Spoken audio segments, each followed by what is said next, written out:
అందరికీ ప్రభు పేట వందనాలు. Praise lord to all.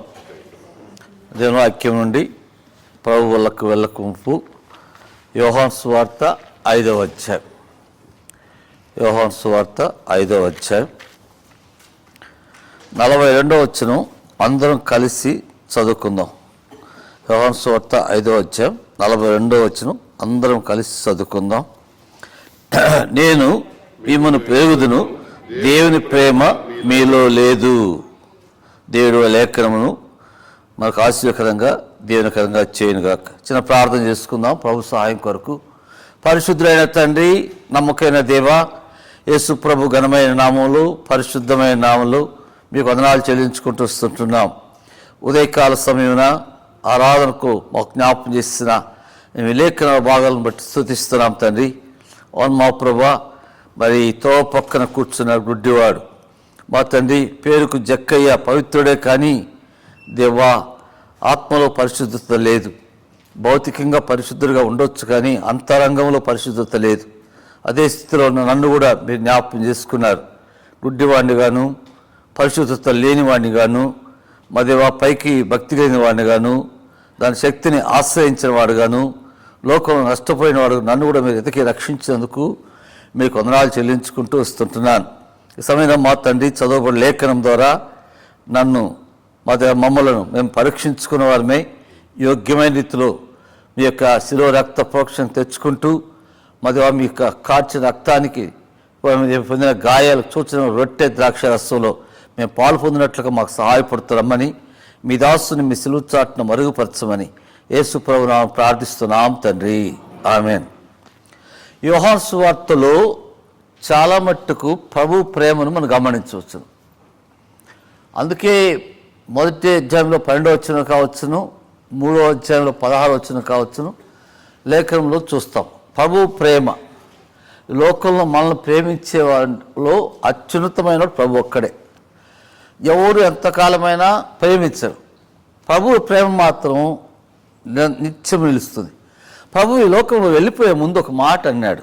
ఏంటి ఆ మాట అంటే, మత్తయి సువార్త 28వ అధ్యాయం చివరి వచనం చదవండి. మత్తయి సువార్త 28 చివరి వచనం. ఎవరు తీసుకున్న సహాయం చేయండి. నేను మీకు ఏ ఏ సంగతులను ఆజ్ఞాపించుచున్నానో వాటిని అన్నిటినీ గైకొనవలెనని వారికి బోధించుడి. ఇదిగో నేను యుగ సమాప్తి వరకు సదాకాలం మీతో కూడా ఉన్నానని వారితో చెప్పాను. కాబట్టి యుగ సమాప్తి వరకు సదాకాలం మీతో కూడా ఉన్నాను ప్రభు అన్నమాట. మనము కొంతకాలం అయిన తర్వాత విడిపోతూ వస్తుంటాం. ఒక ఉదాహరణకి కుటుంబం అనుకోండి, తల్లిదండ్రులు మా నాన్న మా అమ్మ లేరు, కొన్నాళ్ళకి నేను మా మిస్సెస్ ఉండం, కొన్నాళ్ళకి మా పిల్లలు. అంటే అర్థం ఏంటంటే, అయితే అందరూ కూడా డివైడ్ అయిపోతే వెళ్ళిపోతూ ఉంటాం. ఎక్కడికి వెళ్తామో తెలియదు, ఎవరు ముందో ఎవరు వెనక తెలియదు. అయితే ప్రభు ఏమన్నాడు, సదాకాలము మీతో. అది ప్రభు ప్రేమ. 48వ కీర్తన చివరి వచనం చదవండి. 48వ కీర్తన చివరి వచనం తీసుకున్న సహాయం చేయండి. ఇది ఇంతకుముందునే, ఈ దేవుడు సదాకాలము మనకు దేవుడై ఉన్నాడు. కాబట్టి ఈ దేవుడు సదాకాలం మనకు దేవుడై ఉన్నాడు. ఎంతవరకు నడిపిస్తాడు? మరణం వరకు నడిపిస్తాడు. మరణం వరకు. అది ప్రభు ప్రేమ. ప్రభు ప్రేమ అది. ఆ ప్రభువును మనం ఎట్లా ప్రేమించాలా? మత్తయి సువార్త 22:37 ఎవరో సహాయం చేయండి. మత్తయి సువార్త 22:37.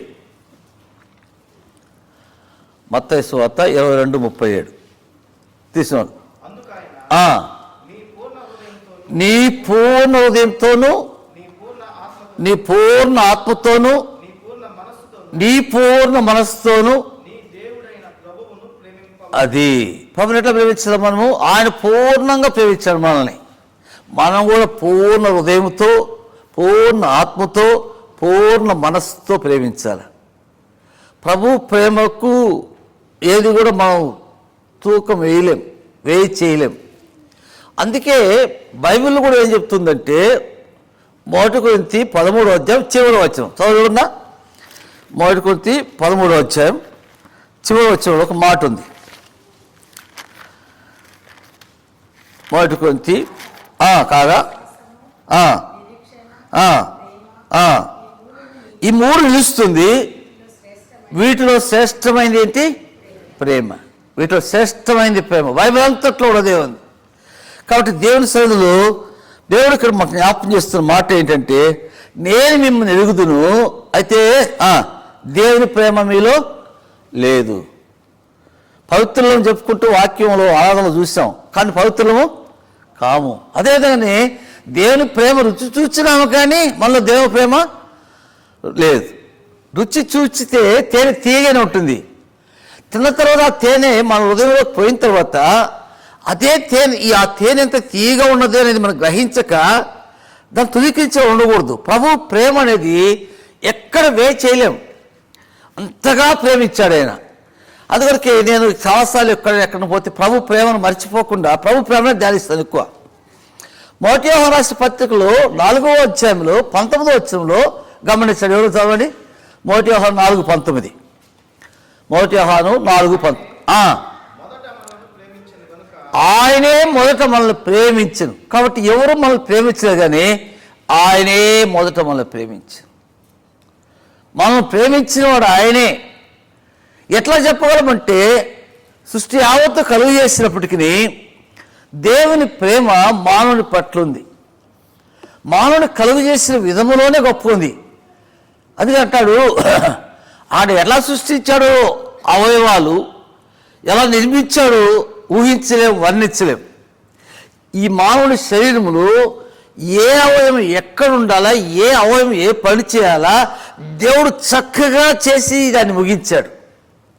ఇప్పుడు లోపం లేకుండా మనం ఉన్నామంటే మన హస్తాలు, మన కాళ్ళు, మన తల, ఇక ఉన్న భాగములన్నీ ఎలా పనిచేస్తున్నాయంటే దానికి మనకు అర్థం కాదు. డాక్టర్లకే అర్థం కాదు, కొన్నిసార్లు డాక్టర్లకే అర్థం కాదు. అది ప్రభు ప్రేమ అలా కలిగి. అందుకని అంటాడు 139 Psalm 14 చదవండి. Psalm 139:14. Psalm 139:14 139:14. నీవు నన్ను కలుగు చేసిన విధము చూడగా భయమును ఆశ్చర్యమును నాకు పుట్టుచును. చాలు, నువ్వు కలుగు చేసిన విధము చూస్తే భయము ఆశ్చర్యము నాకు మరి ఆశ్చర్యం కలుగుతున్నది. 16వ వచనం, నేను పిన్నమునై ఉండగా నీ కన్నులు నన్ను. కాబట్టి ఆ రీతిగా నిర్మాణం చేశాడు. భూమి మీద చేసింది కాదు, తల్లి గర్భంలో కూడా నీలో 2 జనపదములు ఉన్నాయి దేవుడు చెప్తున్నాడు. ఆ జనపదములు ఏ రోజు పుట్టింది? మొదట 2 జనపదాలు, ఏశావు, యాకోబు. దేవుడు తెలుసును, లోపల ఎంతమంది పెట్టాలో, ఏంటి ఎలా తీసుకురావాలో ఆయనకు తెలుసును. ఏంటంటే దేవుని ప్రేమ లాంటిది. అయితే ఆ ప్రేమ మనలో లేదు. ఇప్పుడు దేవుని ప్రేమ మనలో ఎంత ప్రేమించాడైనా ఆదాము అవ్వను కలుగు చేయడంలోనే ప్రేమ. ఆదామును కలుగు చేయాలంటే దినమంతా పట్టింది దానికి. 6వ దినమున ఆయన మనుషుని కలుగజేశాడు. ఎట్లా చెప్పగలరు? దినమంతా దినం పట్టిందో కొంత పట్టింది, కానీ కలుగును కాబట్టి కలిగినవన్నీ కూడా. మనల్ని అట్లా చేయలేదు ఆయన ప్రయాసపడి చేశాడు. ఆ ప్రయాస ప్రభు యేసుక్రీస్తులో కూడా ప్రయాసపడ్డాడు ఆయన. అక్కడ మానవుని దేవుని ప్రేమను పోగొట్టుకున్నాడు, తిరిగి ఆ ప్రేమ ఇవ్వడానికి ప్రభు యేసుక్రీస్తు లోకంలోకి వచ్చాడు. అందువరకే దేవుని వాక్యంలో ఏం రాయబడింది? 1 యోహాను 4వ అధ్యాయం 8వ వచనం చదవండి. 1 యోహాను 4వ అధ్యాయం 8వ వచనం, దేవుడు ప్రేమాస్వరూపి. కాబట్టి దేవుడు ప్రేమాస్వరూపి. అక్కడ ఆదామును కలుగు చేసినప్పుడు ప్రేమస్వరూపే.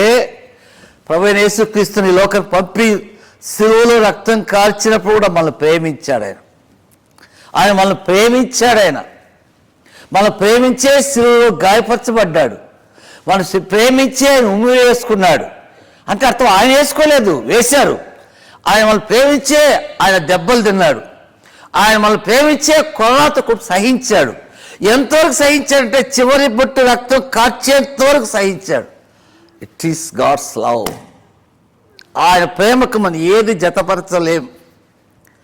ఆదికాండంలో మానవుని కలుగు చేయడమే కాదు,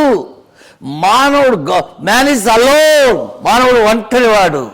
అరే నాకు మానవుడు కావాలి ఏం చేసుకుంటే నేను ఎక్కువ సమయం ఆదాముతో ఉండను కదా, ఆదాముకు కూడా ఒక సహాయం కావాలా, ఆదాముతో కలిసి మాట్లాడేవాడు కావాలా, ఆదాముతో కలిసి జీవించేవాడు కావాలా. అందుకే భార్యాభర్తలుగా ఆనాడే ఆదాముకు అవనిచ్చాడు దేవుడు. అంతగా ప్రేమించి వాళ్ళిద్దరిని ఏకశైలం చేశాడు. అయితే 3వ అధ్యాయం ఆదికాండం 6వ వచనం చదవండి. ఆదికాండం 3వ అధ్యాయం 6వ వచనం. దేవుడు సహాయం చేయండి. స్త్రీ ఆ వృక్షము ఆహారం మంచిదియు కన్నులకు అందమైనదియు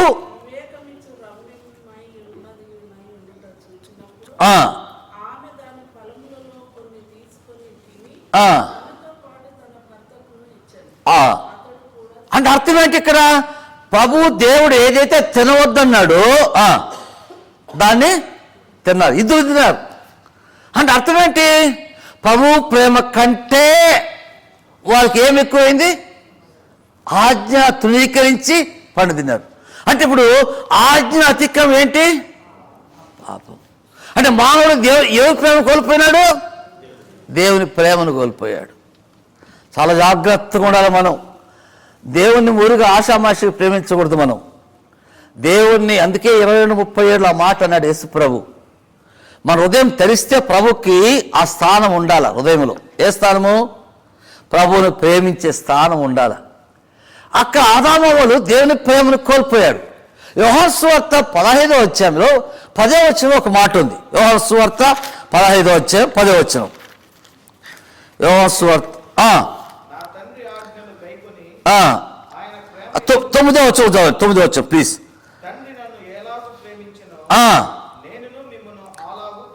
తండ్రి ఎట్లా ప్రేమించాడు ఆదామును చేసినప్పుడు, ఆదాము కోసం ఎంత ప్రయాసపడ్డాడు, అవ్వను ఎట్లా ఇచ్చాడు, ఆజ్ఞ అతిక్రమించినప్పుడు ఏదేం తోటలు మీకు చర్మ వస్త్రాలు తగిలించి ఎట్లా తయారు చేసి తగిలించాడు, ధరింపజేశాడు.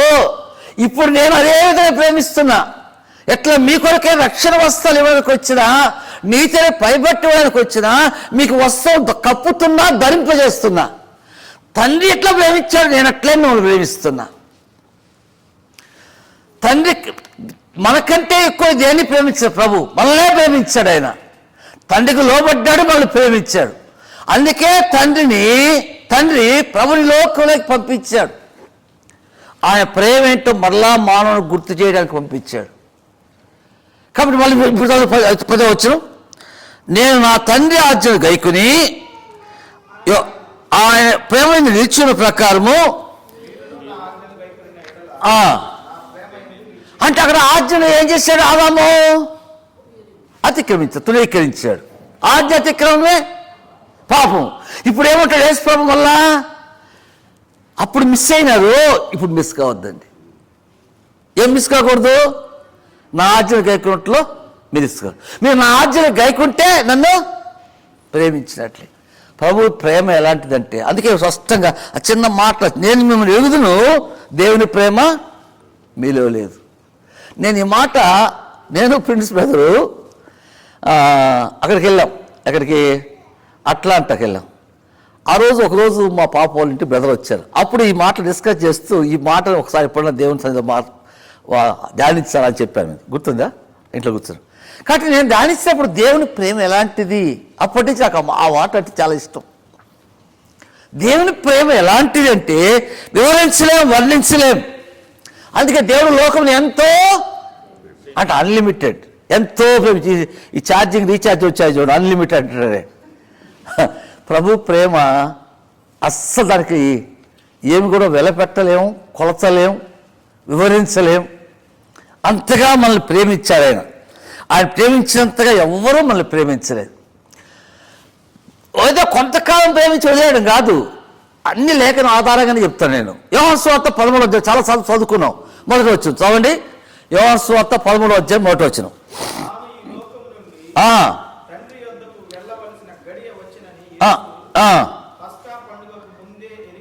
ముందే ఎరిగినవాడే లోకంలో ఉన్న తన వారిని, ఆదాములకు ఇప్పటివరకు ఉన్నట్టు మనుషులంతా తన వారిని అంతవరకు ప్రేమించే ప్రేమ ఆయనలో. మనం ఎంతవరకు ప్రేమిస్తాం? కొంత మట్టుకే ప్రేమిస్తాం. ఎవరినైనా సరే, భార్యని కానీ, భర్తను కానీ, బిడ్డలు కానీ, బిడ్డల తల్లిదండ్రులు కానీ, మనం ఎవరైనా సరే కొంత మట్టుకే, స్నేహితులు కానీ, లేదు బ్రదర్స్ కానీ. నేను కొంతకాలం ఉంటా, మర్చిపోతాం, వల్ల నేను వెళ్ళిపోయినాక, లేదు మీరు మర్చిపోతారు. ఇది సహజం. అయితే ప్రభు ఏమో మరచిపోని ప్రేమ, మరువని ప్రేమ అయింది, మారని ప్రేమ, మాట తప్పని ప్రేమ ఆయన. అందుకొరకే ఆయన అట్లా ప్రేమిస్తాడు. ఎట్లా ప్రేమిస్తాడో 2-3 ఎగ్జాంపుల్ చేసి నేను ముగిస్తాను. దేవుని వాక్యం మనం గమనించినట్లయితే లూకాసు వార్త 15వ అధ్యాయం 3వ వచనం చదవండి. లూకాసు వార్త 15వ అధ్యాయం 3వ వచనం. ఈ ఉపమానం చెప్పాను, మీలో ఏ మనుషునికైనాను 100 గొర్రెలు కలిగి ఉండగా వాటిలో ఒకటి తప్పిపోయినలా అతడు 99 అడవిలో విడిచిపెట్టి తప్పింది దొరకు దానిని వెదక వెళ్ళడా. దీనికి ఎగ్జాంపుల్ నా ఎక్స్పీరియన్స్. మా నాన్నకి 7 సంతానం. మేము ఆ దినాల్లో తక్కువ సైకిళ్ళు ఉండేది కూడా తక్కువ. ఆ దినాలు అంతా మేము అనేది భాష నటరాజ సర్వీస్ అనేవాళ్ళం. అంటే అర్థం ఏంటి, నడిచిపోయేదే ఎక్కువ. రెండవది నో లైట్స్. నాకు తెలిసినంత వరకు ఇంటర్మీడియట్ అయిపోయి తర్వాత కూడా అప్పటివరకు ఊళ్ళో లైట్స్ లేవు, డార్క్నెస్ ఉండేది. రెండోది మనం నడిచి వస్తూ ఉంటే కొబ్బరి చెట్లు ఉండేది. ఆ కొబ్బరి టక్కి గడవడానికి అనుకో మన గుండెకి గౌరవం కొట్టుకుంటుంది. అంటే ఆ దిన అంత భయం కూడా ఉండేది. మరి చీకటి 9 అయిపోతే చీకటి అయిపోతుంది. 10 అయిపోతే మా తమ్ముడు వాళ్ళు బయటకు వెళ్ళారంటే రాకపోతే, నేను రవిలా రాకపోతే మా నాన్న అరుగు ఉంటుంది బయట, అరుగు మీదే కూర్చొని చూస్తుంటాడు. ఆ కుక్కల ఊర్లో మురిగిందనుకో వస్తున్నాడు, ఆ కుక్కల మురిగి శబ్దం ఆగిపోయి రాలేదనుకో అప్పుడు మళ్ళా అంతసేపు కనిపెట్టుకుంటాడు. అంతసేపు ఇంకా రాలేదే చీకటి. ఒక పక్క పాములు ఉంటాయి, ఒక పక్క చీకటి ప్రాంతం అని. ప్రభువు తప్పిపోయిన గొర్రె కోసం ఒక ఎగ్జాంపుల్ చెప్పాడు. ఒకటి తప్పిపోతే మనకు 99 ఉంది కానీ ఒక కొడుకు రాకపోతే 6 మంది ఉన్నాం కదా. కాదు, 7 మంది ఉన్నా కొడుకులే, 4 ఉన్నా పిల్లలే, ఎవరైనా పిల్లలే. ఒక బిడ్డ లేకపోయినా ఆ తండ్రి వేదన ఎంతో వేదనకరంగా ఉంటుంది. ఈ గొర్రె పిల్ల తప్పిపోయింది. ఎక్కడ తప్పిపోయిందో? గొర్రెలు మేతకెళ్తాయి, రావు. నేను పశువులు మేపాను, నాకు బాగా అలవాటు. ఒక్కోసారి మాకు ఆవు కానీ దూడ కానీ రాదు ఇంటికి, ఎక్కడ పోయినా కనబడదు, రాత్రి అంతా రాదు. కొన్నిసార్లు మరుసటి రోజు అరణ్యంలోకి వెళ్ళి ఎతికేవాడిని. నేను కూడా అరణ్యంలో బాగా తిరిగినవాడిని, కట్టెలు కొట్టినవాడిని. నేను అరణ్యంలోకి వెళ్ళి వెతికేవాడిని. అయితే కాడపోయి వాళ్ళు ఎవరైనా చూస్తే, సార్ మీ ఆవులాగానే ఉంది, అక్కడ పలానా చోట ఉంది, పలానా ప్రాంతంలో చూసా అంటే అక్కడ నడుచుకుంటూ పోయేవాళ్ళం. అదిరాలు మాకేం కార్లు లేవు, స్కూటర్లు లేవు, సైకిల్ పోవా రూట్లో, అలా నడుచుకుంటూ పోయి తిరిగి దాన్ని తీసుకొచ్చేవాళ్ళం. మరి ఆ ప్రయాస అంటే ఏంటో ప్రభుకు తప్పిపోయిన గొర్రె గురించి స్పష్టంగా అడవిలో ఇచ్చిపెట్టి తప్పిపోయిన దాన్ని దొరకు వరకు వెతకడా. అరణ్యంలో ఉంది, ఎక్కడుందో, ముళ్ళ కంపుల మధ్య ఉందో, లేదా దుష్ట మృగాల మధ్య చిక్కులుందో, ఎక్కడుంది అది? ప్రభు యొక్క ప్రేమ అది. ఆ తప్పిపోయిన గొర్రె కొరకు ఎంత ప్రయాసపడి దాని మీదకి తీసుకొచ్చి భయపడుతూ ఉందో, చీకట్లో ఉందో, అరణ్యంలో ఉందో, ముళ్ళ కంపల మధ్య ఉందో, రాళ్ళలో ఉందో, ఎక్కడుందో వెతుక్కుంటూ వచ్చాడు. ఉదయకాలం వాక్యం చూసాం. నశించిపోతున్న దాని కొరకు ఆయన మొదటి ఉపమానం ఏంటో, గుడ్డివాడు ఆ ఎరుకోకి వస్తున్నాడు. రెండవ ఉపమానం ఏంటో, ఎరికలో ప్రవేశించాడు. ఎరికలో ప్రవేశించినప్పుడు ఆ జక్కయ్య పరిస్థితి అంటే ఆయనకు మాత్రమే తెలుసు. ఎవరికి? ప్రభుకు మాత్రమే తెలుసు. అదేవిధంగానే ఈ గొర్రె పరిస్థితి ఏంటో ఆ కాపరికి మాత్రమే తెలుసు. జీతగాడే, కాపరి జీతగాడు ఏమనుకుంటే పోతే పోలే అనుకుంటాడు. జీతగాడు వాడికి వచ్చి జీతం వస్తుంది కాబట్టి. కాపరికైతే ప్రయాస తెలుసును, ఆ గొర్రె ఎక్కడ పోయింటుంది, ఏ అరణ్యంలో ఉంది, ఏ చిక్కుల్లో ఉందో, ఏ చీకట్లో ఉందో, ఏ భయంతో ఉందో. వాటికి కూడా ఉంటాయి, జంతువులకు భయం ఉంటుంది. తప్పిపోయిన గొర్రె కొరకు ఆయన ఎంత ప్రయాసపడ్డాడు. ఆ జక్కయ్య కొరకు ఆ చెట్టు కాడికి ఎందుకు రావాలి ఆయన? జక్కయ్య త్వరగా దిగుము, నేను నీ ఇంట ఎందుకుంటారు ఆయన ఇట్లా? ఆయన రక్షించాలా. మన జీవితాన్ని కూడా ప్రభు ప్రేమించాడు. ఎప్పటికీ మర్చిపోకూడదు ప్రభు ప్రేమ మర్చిపోతే దానికంటే ఇంకొకటి వేరే లేదు. మనం అందరినీ ప్రేమించవచ్చు, మనల్ని అందరూ ప్రేమించవచ్చు, కానీ మనం ప్రభువుని ప్రేమిస్తున్నామా? అక్కడ మొదటి ఉపమానం అది మనం చూస్తున్నాం. సమయం తక్కువ ఉన్నది. అక్కడ 3 ఉపమానం ఉంది, కానీ ఇంకో ఉపమానం, చివరి ఉపమానం చూస్తే ప్రాడికల్ సన్. ఎవరు? తప్పిపోయిన. అక్కడ నాణ్యం ఉంది, ప్రాడికల్ సన్. అంటే ఈ 2 ఎందుకు తీసుకొచ్చానంటే, ఇంట్లో దారిపోయిన నాణ్యము వెలుతురు ముట్టించి చూస్తుందామే. అక్కడేమో ఆలయంలోకి వెళ్ళిపోయిన గొర్రెపిల్ల, ఇక్కడేమో తండ్రి ఇంటి నుండి బయటకు వెళ్ళిపోయాడు. తండ్రి ఇంటి బయటకు వెళ్ళిపోయాడు. రెండవది ఏంటి? ఆస్తి పంచుకొని వెళ్ళిపోయాడు కుమారుడు. మూడవది ఏంటి? తండ్రి ప్రేమకు దూరం అయిపోయాడు. ఇప్పుడు తండ్రికి ఏంటి? ఇంట్లో ఉన్న కుమారుడు మీద ఎప్పుడు ప్రేమ ఉండే ఉంటుంది, కంటి ముందు కనబడుతూనే ఉంటాడు కుమారుడు. ఇప్పుడు ఇంట్లో లేని కుమారుడు గురించి ఆలోచన కుమారుడికి ఉండదు. ఎవరికి ప్రేమ? తండ్రికి ఉంది. ఏం చేశాడు ఈయన? ఎక్కడ ప్రతిరోజు చూస్తున్నాడు. ఏమని చూస్తున్నాడు? కుమారుడు వస్తాడేమో, కుమారుడు వస్తాడేమో, కుమారుడు వస్తాడేమో, దోస్తున్నాడేమో. ఆ మనిషి చూసి కుమారుడు అనుకుంటాం, ఆ మనిషి చూసి కుమారుడు అనుకుంటాం. కాదు, ఒకరోజు వచ్చేసాడు, పరిగెత్తుకుంటూ పోయాడు కుమారుడు దగ్గరికి. కుమారుడు ఎట్టున్నాడు? ఎవరని చెప్పాడు? కుమారుడు ఎట్టున్నాడు? వస్తాలు వాసన కొట్టే పరిస్థితులు ఉన్నాడు. కుమారుడు ఎట్టున్నాడు? పంది పొట్టుకాడున్నాడు కుమారుడు. పందులు పొలములో పందులు ఉండే చోట ఉన్నాడు కుమారుడు. ఆ కుమారుడు చూస్తే అసహ్యం అనిపిస్తుంది, ముట్టుకోవడానికి ఇష్టం లేదు తండ్రికి. అయినా ముట్టుకోవడానికి ఇష్టం వేరే వారికి, ఆ తండ్రి మాత్రము కౌగలించుకున్నాడు. నేను ఇంతకుముందు కూడా ఎగ్జాంపుల్ చెప్పిన. చాలామంది మీరంతా ఉద్యోగస్తులు, సహోదరి సిస్టర్స్, ఉద్యోగంకి వెళ్తాం, చిన్న బేబీస్ ఉంటారు. బేబీస్ ఉంటే అలవాటు అయిపోతుంది బేబీకి కూడా. ఒక 2 years 3 years బేబీకి టైం, మమ్మీ వెళ్ళే టైం, తిరిగి వచ్చే టైం. కొన్నిసార్లు బేబీకి అన్నీ మనమే చేయాలా. తండ్రి ఉంటే తండ్రి చేయాలా, తల్లి ఉంటే తల్లి చేయాలా. ఆ బేబీ చూడటానికి దూరం నుంచి వస్తా ఉంది అమ్మ, పరిగెత్తుకొని వచ్చింది బేబీ పరిగెత్తుకొని వస్తే తల్లి వెంటనే చూసుకొని పోయేటప్పుడు మంచి శారీ కట్టుకుపోయింది, విలువైన శారీ కట్టుకుపోయింది. ఎవరు? మమ్మీ. వచ్చేవాడికి బిడ్డ వస్తూ ఉంది, వెంటనే ఎత్తుకుతే స్మెల్ వచ్చింది. అరే స్మెల్ వస్తే ఏంటి? ఆ బిడ్డ ఆ సమయాన్ని బయటకు వెళ్ళింది. అది చూసింది, అసహించుకో తల్లి. తన చీర గురించి ఆలోచన చేయాల, తన అందం గురించి ఆలోచన చేయాల. తన జీవితంలో తనకి ఇంకోటి, తన బిడ్డే తనకు అందం. బిడ్డ వచ్చింది, తల్లి వస్తే టైం కనిపెట్టుకొచ్చింది, ఎత్తుకుంది, కౌగులించుకుంది, ఇంటికి వెళ్ళింది. తన శుభ్రం చేసుకుందా? ఎవరు శుభ్రం చేసింది? ప్రభు ప్రేమది.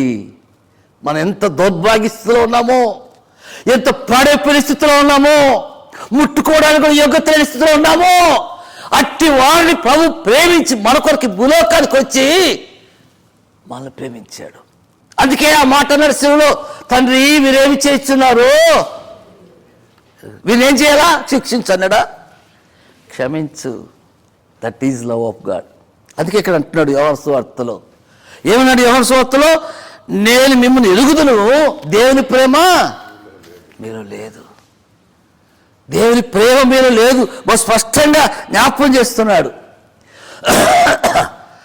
తర్వాత ఆ రీతిగా తప్పిపోయిన కుమారుడు వచ్చినప్పుడు, లేదా వెళ్ళిపోయిన కుమారుడు తిరిగి వచ్చినప్పుడు, ఆ కుమారుడికి మొత్తం ఇచ్చేసినా కూడా తండ్రి తిరిగి ప్రేమించాడు. తిరిగి తనకు ఆ కుటుంబంలో కుమారుడుగానే అన్న వాదించినప్పుడు తిప్పేటప్పటికీ అన్నతో సమానంగా కుమారుని, 2 కుమారులతో సమానం చూస్తూ వచ్చాడు. ప్రభు ప్రేమ అది. ప్రభు ప్రేమ అంటే అందుకే పాట ఉంది, నాకు ఒక పాట, సాటి లేనిది. పాడిన పాట, సాటి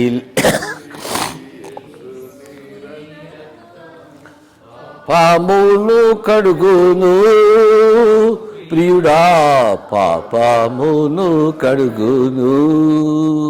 ప్రభు ప్రేమ, ఆ రక్తము సాటి లేనిది. మనల్ని కడిగాడు కాబట్టి ఇక్కడ కూర్చున్నాం. మనం కడకపోతే వచ్చేవాళ్ళం కాం. మనల్ని కడిగాడు, ఆయన రక్తంలో కడిగాడు, ఆయన ప్రేమించాడు. అందుకే ప్రభు ఏం అడుగుతున్నాడు? మన నుంచి ఏం ఆశించలే. శిష్యులు 12 మంది శిష్యులు, ఒక శిష్యులు ఒక మాట అడిగినాడు. చదవండి ఎవరున్నా. యోహాను సువార్త 21వ అధ్యాయం 15వ వచనం. యోహాను సువార్త 21వ అధ్యాయం 15వ వచనం.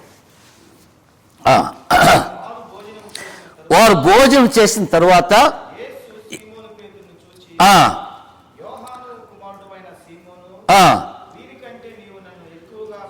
వీరికంటే, ఎవరికంటే? నీతో కూడా ఉన్న నీ స్నేహితులైన శిష్యులు, అంటే శిష్యులు కలిసి ఉన్నారు. నేను చేపలు పట్టుబోదు అన్నాడు ఆయన. నువ్వే పోతే మేమెందుకు ఇక్కడ? నువ్వే పోతాం చేపలు పట్టేదానికి, మేము కూడా పోతాం. జాగ్రత్తగా ఉండాలా. ఒక రాంగ్ స్టెప్ వేస్తే రాంగ్ స్టెప్ వేయకూడదు. నేను చేపలు పట్టుబోదును అంటే వీరు కూడా వెళ్ళిపోయారు. వీళ్ళందరూ డైవర్ట్ చేసింది ఎవరు? పేతురు. అందుకొరకు నువ్వు ప్రేమిస్తున్నావా? వీరికంటే. రెండోది ఏమన్నాడు? వీరికంటే అర్థం ఏంటి? ఈ చేపల కంటే, ఈ ఆహారం కంటే, నీ కడుపు కంటే నన్ను ఎక్కువ ప్రేమిస్తున్నావా? ఆయన ఇవ్వగలడు, ఏదైనా ఇవ్వగలడు. 5 రొట్టెలు చేపలు ఇచ్చాడు, 5,000 మందికి పంచిపెట్టాడు, 12 గంపలు ఎత్తాడు. అది ఆయన అద్భుతము, ఆశ్చర్య కార్యం. ఆయన ఇవ్వగలడు. ఆయన మత్తయి సువార్త 6వ అధ్యాయంలో ఏమంటున్నాడు? ఆ మనుషుడికి ఏం కావాలనో లోకల్ పిచ్చుక కంటే మీరు శ్రేష్ఠులు, మీకేం కావాలో అది తెలుసును, నేను మీకు ఇస్తా. పిచ్చుక కంటే మీరు నాకు శ్రేష్ఠులు.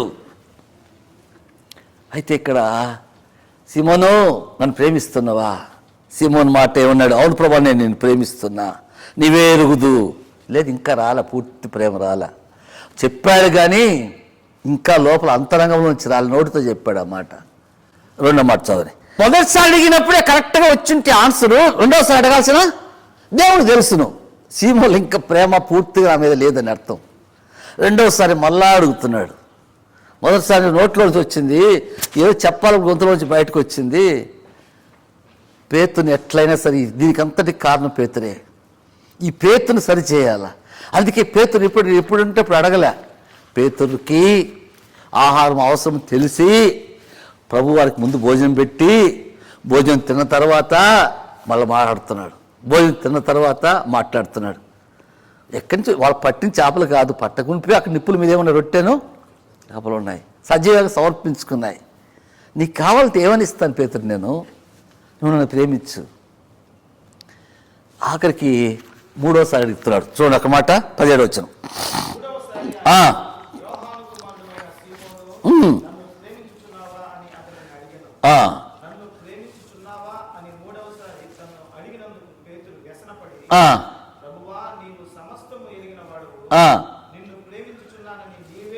ఇప్పుడు హృదయంలో నుంచి వచ్చింది ఆ మాట, పూర్తిగా హృదయంలో నుంచి వచ్చింది. అంటే నువ్వు నన్ను కానీ ప్రేమిస్తే అవల దగ్గరికి వెళ్ళవు, నువ్వు నన్ను కానీ ప్రేమిస్తే సేతు కూడా తీసుకెళ్ళవు, నువ్వు నన్ను కానీ ప్రేమిస్తే సముద్రం దిగవు, నువ్వు నన్ను కానీ ప్రేమిస్తే దిగబడి కావు.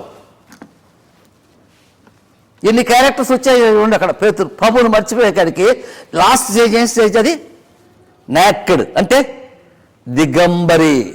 ప్రభు సుమి అని యోహాను కలుపుకున్నాడు. పిల్లలారా అంటే ఆ స్వరం విన్నాడు, ప్రభు సుమి అంటే వెంటనే పేతురు నీళ్ళు దిగాడు. ఎందుకు?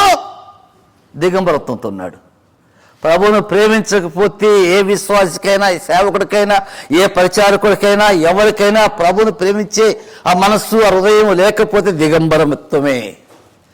కాబట్టి ఇక్కడ ప్రభువుని ప్రేమించాలి మనం. ఆయన అన్ని వేల మంది జనం ఉన్నారు, ఆయన దిగంబరంగా ఉన్నాడు. ఆయన వస్త్రలేనికి వస్త్రం ఇచ్చాడు, పాపులు రక్షించాడు, అనేకులు స్వస్థపరిచాడు. ఇప్పుడు సిలువలో నీ కొరకు నా కొరకు ఆ వేలాడుతుంటే, అప్పుడు కూడా మనం కూడా ఉండుంటే మనం కూడా పరిస్థితి ఏంటో. ప్రభు అంత ప్రేమించాడు, అంతగా ప్రేమించాడు. అందుకే అగాపే ప్రేమ అంటారు, ఎవరు చూపని ప్రేమ. కాబట్టి ఇక్కడ మనం ఆ రీతిగా ప్రభుని ప్రేమించాలనుకున్నామా? ప్రభు అంటున్నాడు, ఏమంటున్నాడు? నేను మిమ్మల్ని ఎరుగుదును, దేవుని ప్రేమ మీలో లేదు. ఇప్పటికైనా మనం పరీక్షించుకోవాలా, దేవుని ప్రేమ మనలో ఉందా? ఫర్ ఎగ్జాంపుల్, శిష్యుల్లో పేతురు చేశాడు, పేతురు అద్భుతంగా చేశాడు. మత్తయి సువార్త 26వ అధ్యాయం, మత్తయి సువార్త 26వ అధ్యాయం 56 వచనం చూడండి ఉన్నా, 26:56.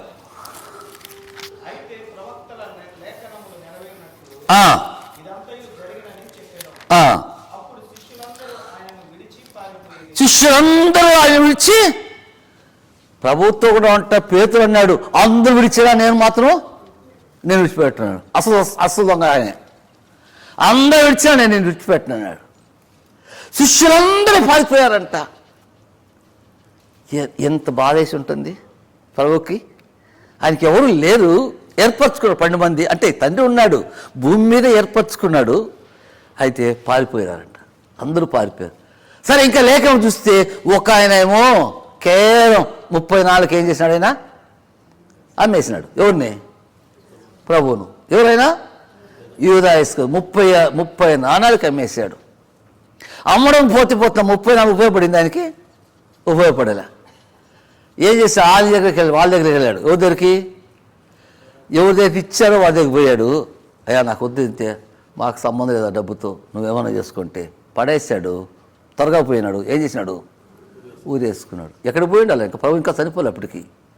ప్రభు పాదాల దగ్గర నువ్వు ఉన్న స్థలంలో ఆయన చేశాడు. పేతురు ఏమని కన్నీళ్ళు విడిచాడు. పేతురు ప్రభు చూచినప్పుడు 75 వచ్చి మత్తయి సువార్త 26వ అధ్యాయంలో పేతురు కన్నీళ్ళు విడిచాడు. ప్రభు చూచాడు, పేతురు కన్నీళ్ళు విడిచాడు. అక్కడ సరి చేసుకున్నాడు కాబట్టి పేతురు తిరిగి కనికరించబడ్డాడు. యూదా ఇస్కరియోతు కూడా చేసుంటే ఎక్కడ చేసి ఉండాలంటే అక్కడే చేసి ఉండాలా. మీలో ఒకడు నన్ను, మీలో ప్రభు స్పష్టంగా చెప్తున్నాడు. మనకి ఎట్ట హెచ్చరిక ఇస్తున్నాడు. ప్రభు బలకు మునుపు ప్రభువు కూడా భోజన సమావేశం మీద హెచ్చరిక ఇచ్చాడు. ఏమి హెచ్చరించాడు? మీలో ఒకడు నన్ను అప్పగించబోతాడు. ప్రభువు ఎదుట ఉండి ధైర్యంగా, అంత ధైర్యం ఎక్కడ చూస్తావు? నేనంటే అసలోడు చెప్పేసి ఉంటే నేనే ప్రభా దీక్షుడని ఉంటే ప్రభు మార్చున్నాడేమో. అయితే అనేకసార్లు మనం కూడా ఒప్పుకోవడానికి ప్రయత్నం చేయము. కాబట్టి ఆ యూదా ఇస్కరియోతు 20 నాణాలు 30 నాణాలు తీసుకొని పోయి పడేశాడు. నష్టపోయిన వాడిగా చూస్తుంటున్నాం. కాబట్టి ప్రభును ప్రేమించాలి. మనం ఎలా ప్రేమించాలంటే మనకున్న దానికంటే ఎక్కువగా ప్రేమించాలి ప్రభును ప్రేమించకపోతే మనం నష్టపోయే వారంగా ఉంటాం. ప్రభును ప్రేమించాలి. ఈమె ఎట్లా ప్రేమించింది? ఆమె ఉండి ప్రేమించలే. యోహాను సువార్త 12వ అధ్యాయంలో కావచ్చును, మత్తయి సువార్త 26వ అధ్యాయంలో కావచ్చును. ఎవరు ఆమె అంటే ఒక స్త్రీ విలువ కలిగినటువంటి అత్తరు పొడి తీసుకొచ్చి యేసు తల మీద పోసి ఆమె ఆయన్ని ఆ రీతిగా అభిషేకించింది. ఆ వాసన బయటకు వచ్చింది. అరే ఇంత అత్తరు, విలువైన అత్తరు ఎందుకు నష్టం చేస్తాను? ఆ విలువైన అత్తరు గురించి ఆలోచన చేస్తున్నారు. కానీ అత్తరు కంటే విలువైన వాడు అక్కడ ఉన్నాడు. ఎవరైనా ప్రభు యేసుక్రీస్తు. ప్రభు యేసుక్రీస్తు మనకు కలిగి ఉన్న వాటికంటే విలువైన వాడు. మనకు కలిగి ఉన్న వాటి అన్నిటికంటే విలువైన వాడు ఆయన కంటే విలువైన మనకు ఏది లేదైనా. కాబట్టి ఏది లేదు మనకు. కాబట్టి ఆ విలువైన ప్రభువును మనం ప్రేమించాలి. ఎంతో ప్రేమించాలంటే లోకంలో మనం కూడా జీవించేంత కాలం ప్రేమించాలి. ఆయన ఏమన్నాడు? సదాకాలం మీతో కూడా ఉన్నాడు. మేమన్నాడు మరణం వరకు మీతో కూడా ఉంటాడు. ఇవి మనం ఏం చేయాలా? మనం జీవించేంత కాలము ప్రభువును ప్రేమించాలి. అందుకొరకు కీర్తనకారుడు అంటాడు స్పష్టమైన మాట 104వ కీర్తన. టైం అయిపోతుంది, ముగిస్తాను. 104వ కీర్తనలో ఒక మాట ఉంది, అందరికి తెలిసిన మాట. ఆయన మాట వాడటం అనేది చాలా మంచి మాట. 104వ కీర్తన 33వ వచనం. నా జీవిత కాలం అంతయు నేను యెహోవాకు కీర్తనలు కావాలి. నేను యెహోవాకు కీర్తన పాడాను నా జీవిత కాలం అంతా. ఇక ఏమంటాడు చక్కటి మాట, నేనున్నంత కాలం, నా జీవిత కాలం నేనున్నంత కాలం. ఎంత స్పష్టంగా అంటాడు. నువ్వు జీవించిన సంవత్సరాలు ఎన్ని అని ఫరో అడిగితే నేను జీవించిన సంవత్సరాలు ఇన్ని, నేను బతికిన కాలం ఎంత అని యాకోబు చెప్తాడు. ఇక నేనున్నంత కాలం, భూమి ఉన్నంత కాలం, కోమకు ఎలకనంత కాలం, లేదా నేను ఏ పరిస్థితి వచ్చినా జీవితకాలం అంతా. ఇప్పుడు కోమాకి వెళ్ళిపోయినా, యాక్సిడెంట్లో చనిపోయినా మనం ప్రభువారం అని చెప్పే ఉండాలి. ఎట్లా చెప్పగలుగుతాం? చనిపోయినా, కొట్టేసింది యాక్సిడెంట్లో చనిపోయినాం, ప్రభువును ప్రేమిస్తున్నట్టు చెప్పగలం. ఉదాహరణ బైబిల్ ఉండేది. ప్రభువును ప్రేమిస్తున్నట్టు చెప్ప యాక్సిడెంట్లో ప్రేమినాం, రక్తం కారిపోతుంది, ఎట్లా చెప్పు ప్రభువును ప్రేమిస్తున్నామని? ఆదికాండం 4వ అధ్యాయంలో హేబేలును చంపేశాడు. ఎవరు? కయీను. హేబేలు రక్తం ఎక్కడ చేస్తుంది? ప్రభువును పొరపెట్టడమో స్తుతించడమో. మనకు తెలియదు ఆ సంగతి. ఆ చనిపోయిన వ్యక్తికి ప్రభు బిడ్డ అయితే ఆ రక్తమే ప్రభుతో మాట్లాడుతుంది. రక్తం ఏమిటది? రక్తం ఏమి? ప్రాణం. రక్తం ప్రాణం. కాబట్టి ప్రభువును మనం స్తుతించేవారంగా ఉండాలి, ప్రభువును ప్రేమించేవాడు. అందుకే ఆ కీర్తన నా జీవిత కాలం అంతా నేను ఉన్నంత కాలం అని బహు స్పష్టంగా లేఖలను చూస్తాను. 146వ కీర్తన చూడండి ఒక మాట. అదే మాట కూడా ఇంకో రకంగా రాయబడిందట. 146వ కీర్తన 146వ కీర్తన బహు స్పష్టమైన మాట. 2వ వచనం, నా జీవిత కాలం అంతయు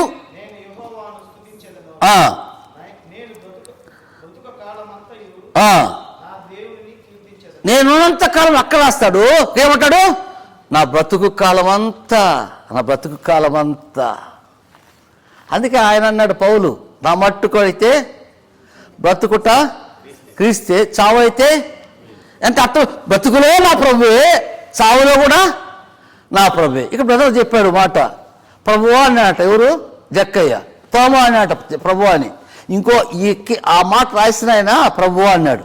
ఎవడు ప్రభువా నీవు అన్నాడు. ఎవరు? సౌలు. సౌలు ఎప్పుడు? పౌలుగా మారక మునుపు. ఎవడు ప్రభావం అంటే నీ హింసిస్తున్నా యేసు నేను. కాబట్టి ఆయన మార్చబడిన తర్వాత ఆయన అంటున్నాడు, నేనేదో బతికేసేది కానీ ఆ దినాల్లో అది ఏంటంటే ప్రధాన పాపి నేను, దూషకుడును, హానికడును, హింసకుడుని. ఇప్పుడైతే నేను అది కాదు, నా ప్రభువు నేను ఎదుగుదును కనుక నేను బతికినంత కాలం ప్రభువే. బతుకుడ క్రీస్తే, చావైతే that is love. That is love. అది ప్రేమ. కాబట్టి ప్రభు వాళ్ళకి వెలక మునుపు నీ కొరకే ప్రాణం పెట్టిన ప్రభు, నా కొరకే ప్రాణం పెట్టిన ప్రభుని మనం ప్రేమించేవారం ఉండాలి. ఈ మాట నేను మిమ్మల్ని ఎరుగుదును కానీ మీ దేవుని ప్రేమ మీలో, ఆ చిన్న మాట, దేవుని ప్రేమ మీలో ప్రభు మనల్ని చెప్పకుండా ఉన్నట్లుగా మనం సర్దేసుకోవాలి, చక్కపరచుకోవాలి. ప్రభుని ప్రేమించాలి. మనం ప్రభుని ప్రేమించాలి. ఆయన మనల్ని ఎంతగా ప్రేమించాడో ఇంకా చూసుకుంటూ పోతే చాలా ఉన్నాయి లేఖనాలు.